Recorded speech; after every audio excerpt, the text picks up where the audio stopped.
à travers des institutions, à travers son progrès et son histoire, a pu renouer avec cette justice sociale et a pu produire un modèle digne qu'on l'étudie et qu'on essaye de le comprendre. الفقرة الأولى من حديثي إليكم بعد هذه المقدمة البسيطة تتناول طبيعة العدالة الاجتماعية في الإسلام، والذي أريد أن ألاحظه أن هذه الطبيعة هي عين طبيعة كل المؤسسات التي جاء بها الإسلام، وهي تقوم على 3 عناصر. أولاً تشريع رباني ينتهي إلى تحرير وجداني وإلى هدف إنساني. كل تشريعات الإسلام تشترك في هذه العناصر ال3. فالتشريع في الإسلام هو تشريع رباني نأمن من خلاله تسلط مجموعة من الناس أو فئة من الحكام أو جمع من المحكومين تسلطهم على غيرهم من المتساكنين. نسبة التشريع إلى الله تعالى تجعل هذا التشريع غير متحيز، وتجعل هذا التشريع ذا هدف سام عال وحيد، هو تحقيق العدل بين الفئات المختلفة. أما العنصر الثاني فهو التحرير الوجداني، لأن الإسلام جاء بتعاليم قوامها تحرير اختيارات الإنسان من أي مكبل يكبله، من صنم يعبد أو حاكم يخشى أو مال يرغب أو منصب ينال أو عداوة تحقق. فالإنسان المسلم مبرأ بحكم التوحيد من أن يخشى غير الله أو يشبع نهما لا يرضاه الله. ديدنه في كل ذلك أن يخلص للرب الواحد.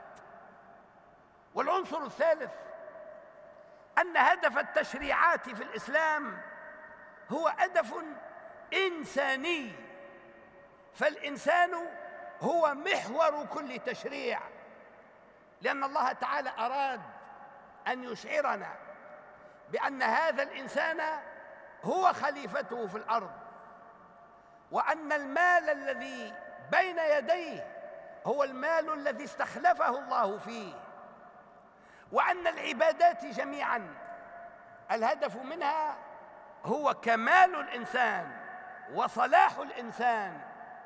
فهذه الصلاة تنهى عن الفحشاء والمنكر، والزكاة خذ من أموالهم صدقة تطهرهم وتزكيهم بها، والصوم غايته التقوى والاستقامة الذاتية للإنسان، والحج ليشهد الناس منافع لهم. هذه تشريعات العبادة، فما ظنكم بتشريعات المعاملة التي بين الله فيها أنها قامت لتحقيق كرامة الإنسان، ولقد كرمنا بني آدم، ولإشعاع الأخوة الإنسانية، ولجعل الإنسان صديقاً للإنسان وأخاً للإنسان ومتعارفاً مع الإنسان. هذه العناصر ال3 هي الأسس التي قامت عليها العدالة الإسلامية الاجتماعية. Parlons d'abord de la nature de la justice sociale en islam. Cette nature transcende et on la trouve dans toute institution que l'islam met en place. La nature de la justice sociale est axée sur 3 éléments fondamentaux. Le premier point, c'est la législation divine. Le deuxième, c'est la liberté de conscience et de volonté. Et la troisième, c'est que la finalité, c'est l'intérêt de l'homme. La source divine de la justice sociale épargne les gens qu'un groupe s'accapare des richesses et qu'il légifère pour des privilèges propres au détriment de la majorité de la population. Lorsque le législateur est extrasocial, lorsque le législateur est divin, c'est Dieu, il n'y a pas de privilège, il n'y a pas un intérêt pour un groupe au détriment d'un autre. Le législateur vise à ce que la justice soit absolue et que tout le monde en profite. Le deuxième point, la liberté de conscience et la liberté de choisir, la liberté de volonté. L'homme qui adore Dieu est un homme libre. Lorsque l'homme adhère au système de valeurs musulman, lorsqu'il unifie Dieu, lorsqu'il est uniciteur de Dieu, lorsqu'il est monothéiste, c'est un homme qui échappe à toute emprise de pression matérielle, de pression, de passion, et il devient un homme libre qui est propre et qui est loin de toute tentation. La finalité du droit et la finalité de la justice sociale, c'est la réalisation de l'homme, car l'homme est le centre dans l'islam, car il est le vicaire, c'est lui à qui Allah Azza wa Jal a confié la gestion de ce monde et de ce statut, un statut de vicaire. Dieu veut que l'homme soit responsable. Et toute législation, elle est pour son intérêt, elle est dans son intérêt. Regardez les adorations. Toutes les adorations cherchent l'accomplissement de l'homme. Grâce à l'adoration, il y a l'élévation et la réalisation de l'homme.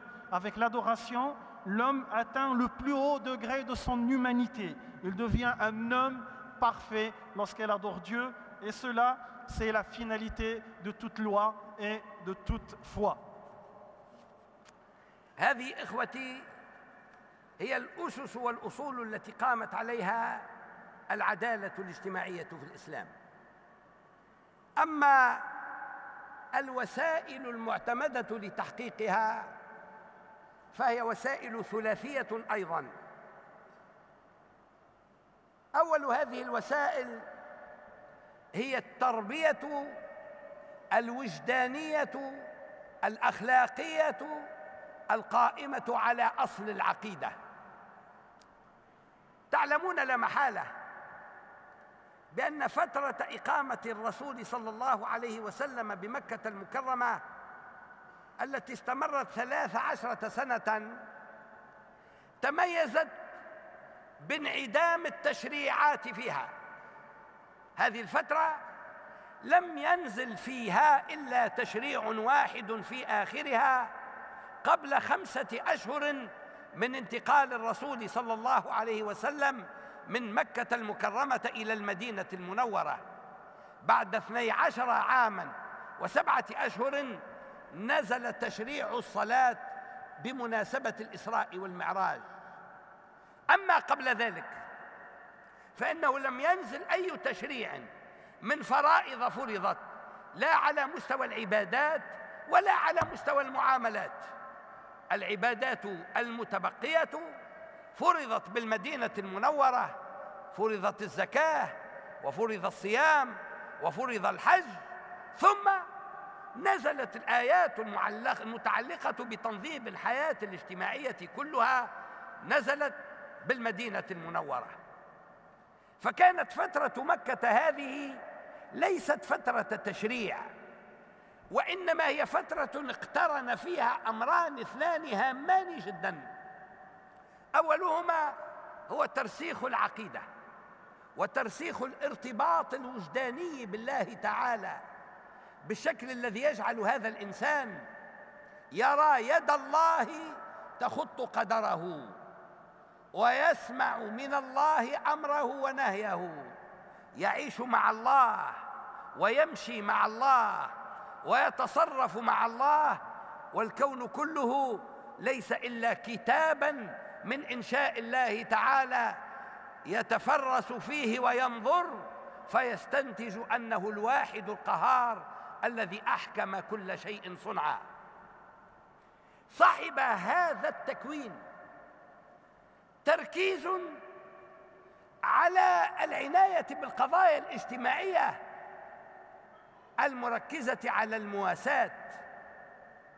والإعانة وزيارة الضعيف والأخذ بيده.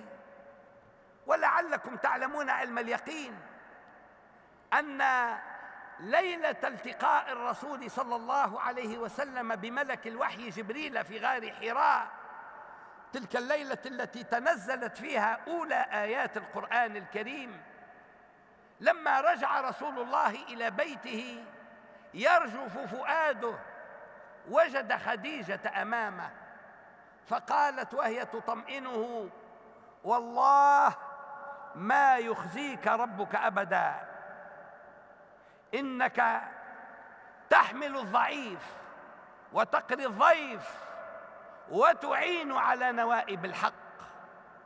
وهذا المعنى أصيل في الإسلام، فهذا النبي استحق الطمأنة واستحق أن تواصله السماء وتختاره لأن يكون نبي السماء إلى الأرض وداعية الحق بين الناس وخاتم الأنبياء والمرسلين، لأنه اتسم بحياته بمواساة المظلومين والضعفاء والفقراء. ولعلكم ترون آثار ذلك في السور القرآنية المكية التي كانت تجمع بين معاني العقيدة ومعاني المواساة. أعوذ بالله من الشيطان الرجيم. بسم الله الرحمن الرحيم. أرأيت الذي يكذب بالدين فذلك الذي يدع اليتيم ولا يحض على طعام المسكين فويل للمصلين الذين هم عن صلاتهم ساهون الذين هم يراءون ويمنعون الماعون.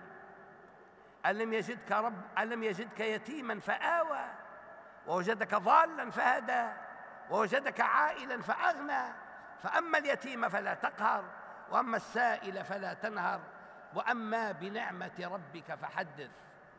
ففي هذه الآيات بل في الجزء الكبير من القرآن هناك ممازجة عجيبة بين العقيدة والإيمان بالغيب والإيمان باليوم الآخر والإيمان بالله تعالى وملائكته وكتبه ورسله، وبين الدعوة لأن يكون هذا المسلم المكلف قبل أن يكلف بالصيام وقبل أن يكلف بالزكاة وقبل أن يكلف بالحج بأن يكون قريبا من الفقير والمسكين والمحتاج.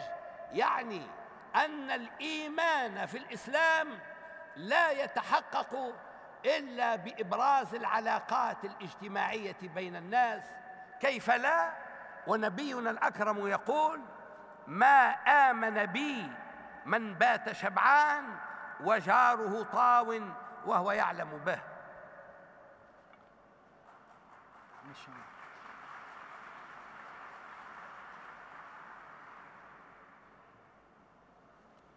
Cela était les fondements de la justice sociale. Venons maintenant pour parler des moyens pour la réalisation de cette justice sociale.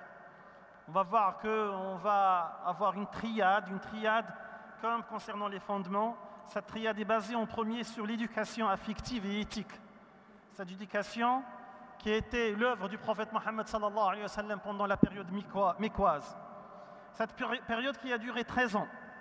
Pendant ces 13 ans, il n'y avait pas de législation, il n'y avait pas de loi. Les versets révélés étaient des versets qui mettaient l'accent sur la formation affective et sur l'élévation spirituelle. Mais la seule injonction, la seule obligation d'adoration était 5 mois avant l'immigration du prophète Mohammed sallallahu alayhi wa sallam.